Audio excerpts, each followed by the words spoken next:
Welcome back to another Explainer. Today, we're tearing into the enduring legacy of the Titanic, and we're going to strip away the fiction to reveal a reality that is honestly far more tragic than any myth.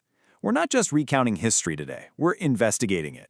We're going to look at the hard evidence, the suppressed survivor testimonies, and the actual undeniable mechanics of what doomed the supposedly unsinkable ship. Okay, so let's jump right into this massive, captivating question. Was the Titanic deliberately sunk? It's a wild thought, right? But if you spend any time online, you've likely seen these viral videos claiming the greatest maritime disaster of the 20th century was actually a massive orchestrated plot. People absolutely love a good mystery, and the idea of insurance fraud and shadow cabals is undeniably tempting. But does the evidence actually hold up? Let's find out. Section 1. The Sister Ship Switch. Myth versus Reality. Now, the big theory here is that the White Star Line was facing financial ruin, so they secretly swapped the identities of their ships. The idea is they took the badly damaged sister ship, the Olympic, and sent it out as the Titanic just to intentionally sink it for an insurance payout. Sounds like a movie plot, doesn't it? Well, when you look at the hard evidence, surveyor notes detail every single rivet to the point where a switch was physically impossible. These ships were meticulously surveyed by British authorities, and parts of the ships, right down to the wood paneling, had distinct yard numbers. The Olympic was 400, and the Titanic was 401. And guess what? Items recovered from the wreck definitively bear the number 401. Plus, just look at the economics on the screen. Sinking a $7.5 million ship for a $5 million insurance policy? That makes absolutely no business sense. Why orchestrate a massive, deadly fraud just to intentionally lose $2.5 million? It just doesn't add up. Section 2. The Assassination Plot Theory. So this is where things get really eerie. Conspiracy theorists always point to this bizarre roster of canceled tickets some of the wealthiest men in the world were booked and then suddenly pulled out right before departure. It is undeniably weird that tycoons like J.P. Morgan, who literally owned the White Star Line, along with Milton Hershey and A.G. Vanderbilt, canceled at the very last minute. Was it a massive coincidence? Well, Morgan simply stayed in France to enjoy sulfur baths at a resort. Hershey, the candy tycoon, left Europe early for business on a German liner called the SS America, and ironically enough, that is the exact same ship that would later send the Titanic ice warnings. Vanderbilt just decided to stay safely in London, though tragically he would end up perishing 3 years later on the Lusitania. So there's no grand coordination here, just the changing schedules of very busy, wealthy guys. But then you have the Federal Reserve connection. You'll hear that massive heavyweights like Benjamin Guggenheim, Isidor Straus, and John Jacob Astor IV were intentionally lured onto the ship to be eliminated simply because they opposed the creation of the U.S. Federal Reserve, which was established 10 months later. But there's a massive, glaring hole in this theory. The alleged targets of this plot didn't actually oppose it. Astor and Guggenheim have literally no historical record of speaking publicly against the Federal Reserve, and Strauss was on the record speaking in favor of it. So the entire foundation of this assassination theory completely crumbles the second you look at the historical record. Section 3. Fatal Blunders and Lost Keys. Having completely debunked those grand conspiracies, we really need to pivot to the chilling reality. It wasn't a shadow cabal. It was a ripple effect of incredibly small, mind-blowing human errors. And this missing key perfectly illustrates the butterfly effect. Because of a last-minute crew reshuffle, an officer named David Blair was bumped from the voyage. In his rush to leave the ship in Southampton, he forgot to hand over this exact brass-tagged key and walked off of it in his pocket. That key belonged to locker 14F, the locker that held the binoculars for the crow's nest. Because of this tiny oversight, the lookouts were forced to scan the freezing, pitch-black Atlantic with absolutely nothing but their naked eyes.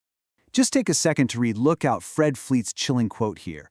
Without binoculars, on a moonless night, they had practically no chance. The conditions that night were exceptionally rare. The sea was as flat as a mill pond, meaning there were no waves crashing against the icebergs to create that visible, glowing phosphorescence you'd usually see.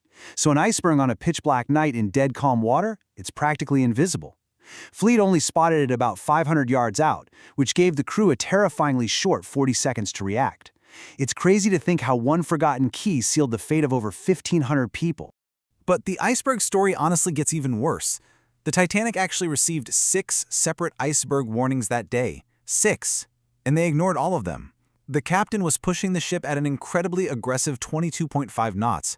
The water they were steaming into was 28 degrees Fahrenheit. That is literally so cold that the fresh water inside the ship's bilges was freezing solid. The bridge's protocol required confirmed visual sightings to actually slow the ship down.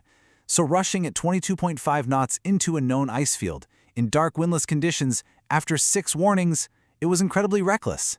This wasn't a malicious plot, it was a devastating, fatal failure of situational awareness. Section 4. The lifeboat tragedy. Okay, let's move to what is easily the most heartbreaking blunder of the whole story. This reveals how corporate hubris, not some secret organization, led to this massive loss of life. The numbers you're seeing are just staggering. The ship only carried enough lifeboats for 1,178 people, but there were 2,224 souls on board. Now, they were technically sailing in full compliance with outdated British Board of Trade regulations because the laws at the time were written for much smaller vessels, capping out at 10,000 tons. The Titanic was over 46,000 tons. By law, they only needed space for 960 people. So, while they technically provided more than the law required, it was barely half of what was actually needed. But here is the absolute kicker. The Titanic was actually designed with the capacity for 64 lifeboats. The designer, Alexander Carlisle, completely envisioned it. So who decided to remove them? White Star's chairman, Bruce Ismay, slashed that number down to just 20. Why? Simply because he didn't want the promenade deck to look cluttered. Let that sink in for a second. The specialized davits on the Titanic were perfectly capable of holding all the extra boats, but management prioritized deck space and aesthetics over basic human survival. It's a haunting lesson in leadership failure.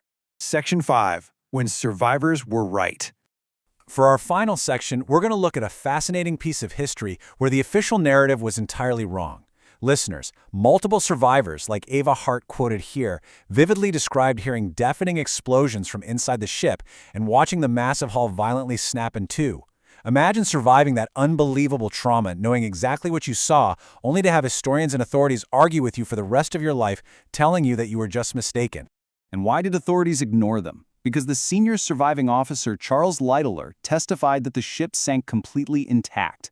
His testimony carried immense weight with the official inquiries, which effectively suppressed the civilian witness accounts. It's highly likely Littler honestly didn't see the split because he was pulled underwater when a boiler exploded right as the ship broke. But because of his single testimony, the world officially believed that Titanic sank in one piece for 73 years. It wasn't until Robert Ballard actually discovered the wreck in 1985, sitting on the ocean floor in 2 distinct pieces, that the survivors were finally, definitively vindicated. As we wrap up this explainer, I think it leaves us with a profound realization. Sometimes the truth is far stranger and honestly much more tragic than any massive conspiracy theory. The Titanic didn't sink because of an insurance scam or some shadowy banking cabal.